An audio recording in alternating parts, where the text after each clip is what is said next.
আপনার শিশুর শরীর স্বাস্থ্য সুরক্ষিত রাখতে কী ধরনের পুষ্টিকর আহার প্রয়োজন সে নিয়েই পরামর্শ দিলেন বিশেষজ্ঞরা। রাজ্য সরকারের পরামর্শে আজ বর্ধমানের কাঞ্চননগর দীননাথ দাস উচ্চ বিদ্যালয়ে মহাসমারোহে পালিত হলো খাদ্য উৎসব। 15টি স্টল মিলিয়ে মোমো, চাউমিন, চিকেন, পাস্তা, পরোটা, ফুচকা, পিঠে, আলু কাবলি, কচুরি, আলুর দম, ঠেকুয়া, ঘুগনির পসরা সাজিয়ে বসেছিল অভিভাবকরা, এমনকি পড়ুয়ারাও। শিক্ষক শিক্ষিকারা, শিক্ষাকর্মীরা, ছাত্রছাত্রীরা এবং তাদের বন্ধু বান্ধব, স্থানীয় মানুষজন এলেন, দেখলেন, কিনলেন এবং খেলেন, আহার আস্বাদনও করলেন। উৎসবের আয়োজক শিক্ষিকা শ্যামলী দাস জানিয়েছেন, কাঞ্চননগর উদয়পল্লী এলাকার অনেক মহিলা দারুণ রান্না জানেন, তারাই মূলত স্টল দিয়েছিলেন। আজকের এই উৎসবে যেমন বেচা কেনা হয়, তেমনি ক্রেতারাও চেনা খাবারের অচেনা স্বাদ পেলেন। স্বাভাবিকভাবেই উচ্ছ্বসিত আয়োজক থেকে শুরু করে উপস্থিত সকলে। শিক্ষকরা তারাও যথেষ্ট উৎসাহিত। শিশুদেরকে পুষ্টিকর আহার দেওয়ার জন্য কি কি খাদ্য গুণ বজায় থাকা জরুরি, কোন কোন খাদ্য তালিকায় রাখতে হবে প্রতিদিন, সেই সমস্ত বিষয় নিয়েও পরামর্শ দেওয়া হলো। শরীর স্বাস্থ্য সুরক্ষিত রাখার বিষয়ে উদ্যোগ এবং তার দিকেই নজর দিতে কাঞ্চননগর দীননাথ দাস উচ্চ বিদ্যালয়ে এই খাদ্য উৎসবের আয়োজন। বাহ বাহ বাহ, তুমি কি করেছো? চিকেন পকোড়া। বাহ, কি করেছো তুমি? ঠেকুয়া। বাহ, খুব সুন্দর হয়েছে।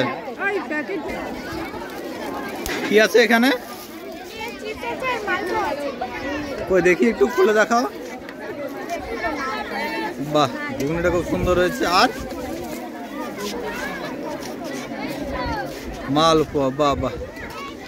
আজ আমাদের কাঞ্চননগর ডিএন দাস হাই স্কুলে ফুড ফেস্টিভ্যাল ছিল এবং এই ফুড ফেস্টিভ্যালে 15টা স্টল মানে ছাত্রছাত্রীরা দিয়েছে, তারা গার্জেনরা তৈরি করে দিয়েছে, গার্জেনরা সঙ্গেও এসেছে। এসে এই 15টা স্টলের মধ্যে যেগুলো ছিল মোটামুটি ঘুগনি পরোটা ছিল, আলুর দম পরোটা ছিল, চিকেন পকোড়া ছিল, চা ছিল, দুধ পিঠে ছিল, ভাজা পিঠে ছিল, আচ্ছা ঝালমুড়ি ছিল, তারপরে হচ্ছে ঠেকুয়া ছিল। তা এরকম বিভিন্ন জিনিসগুলো নিয়ে আমাদের এই প্রথম ফুড ফেস্টিভ্যাল হলো এবং এখানে যত যে 15টা স্টল ছিল প্রত্যেকেরই মোটামুটি কম বেশি 300 টাকা করে প্রফিট হয়েছে। আজকে আমাদের যে স্টুডেন্টস উইক পালন হচ্ছে এই এক সপ্তাহ ধরে, আজকে শেষ দিনে আমাদের করা হয়েছিল খাদ্যমেলা। এখানে খাদ্যমেলাতে প্রায় সমস্ত ক্লাস থেকে স্টুডেন্টসরা পার্টিসিপেট করেছিল। আমরা যতটা ভেবেছিলাম তার থেকে অনেক বেশি সাফল্যমণ্ডিত হয়েছে এই খাদ্যমেলা। আজ কাঞ্চননগর ডিএন দাস হাই স্কুলে অভিভাবিকেরা একটা খাদ্যমেলা করেছে। তো এই মেলা করার উদ্দেশ্য হচ্ছে কমিউনিটির ইনভলভমেন্ট বাড়ানো, স্কুলগুলোতে যে ড্রপ আউট হচ্ছে বা স্কুল না আসার প্রবণতা লকডাউনের পর হয়েছে, সেই প্রবণতা রোখার জন্য গার্জেনরাই এটা সিদ্ধান্ত নিয়েছে এবং এখানে আজকে 15 রকম খাদ্য, একদম ফুচকা থেকে শুরু করে, যেটা ছাত্রছাত্রীদের খুব ফেভারিট বা অনেকেরই ফেভারিট।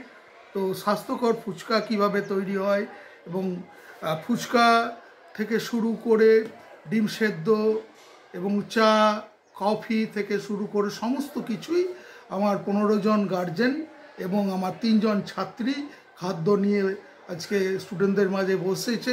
এবং আমার মনে হয় এই রকম যদি খাদ্য মেলা যদি আমরা করতে পারি তো আমাদের যে পিএম পোষণ অর্থাৎ মিড ডে মিল সেটা আরও উন্নত হবে এবং এতে কমিউনিটির ইনভলভমেন্ট বাড়বে এবং ভবিষ্যতে যে খাদ্য তৈরি করে যে বিভিন্ন জবে যাওয়া যায়, যেমন হেলথ কেয়ার এবং রিটেল যেমন রয়েছে, তারা যেমন প্রত্যেকেই চাকরি পাচ্ছে, তেমনি যে সমস্ত ছাত্রছাত্রী ভালো রান্না করতে পারবে তারা অভিভাবকদের কাছ থেকে সরাসরি শিখতে পারবে এবং বর্তমান যে এডুকেশন পলিসি তাতে রন্ধন যে একটা শিল্প সেটা তারা জানতে পারবে এবং তাদের এক্সপোজারটা অনেক বেশি হবে বলে মনে হয়।